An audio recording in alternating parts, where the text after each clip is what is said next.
bring it on with your email questions. And Pat, this first one comes from a viewer who says, how does one know what purpose God has for his life? I think it's a progressive revelation. It's not something you're going to learn all at one time. But I believe God is not going to put you into something that you have not been formed to do. There won't be some radical shift.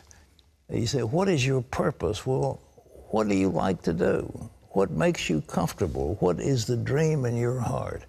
What is there? And it's a fulfillment of that which is ultimately the purpose God will have for you. And I found in my life that God has given me certain skills and abilities, and it's just with me, certain things, it's just easy to do because that's just the way God made me. And so I can do certain things, and I do more and more and more of them. But that becomes what your purpose is. Then you can do fasting, and you can do prayer, and you can get off with the Bible and spend time asking Him for direction, and He'll give it to you. But He'll say, He said, you'll hear a voice in your ear when you turn to the right or the left saying, this is the way, walk ye in it. Another thing is, the Apostle Paul said, let the peace of God be an umpire in your heart. And so as long as the peace is there, you'll kind of know you're going down the right way.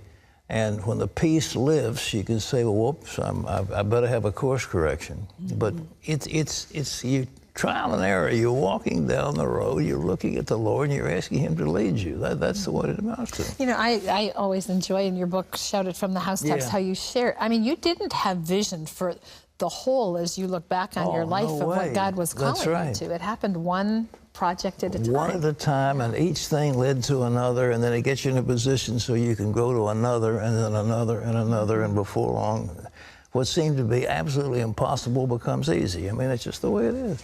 All right. Okay, this is Tristan who says, the Bible says heaven and earth will pass away and there will be a new heaven and earth. Are we going to relive in this new earth after the second coming of Jesus, or after all Bible prophecy is fulfilled?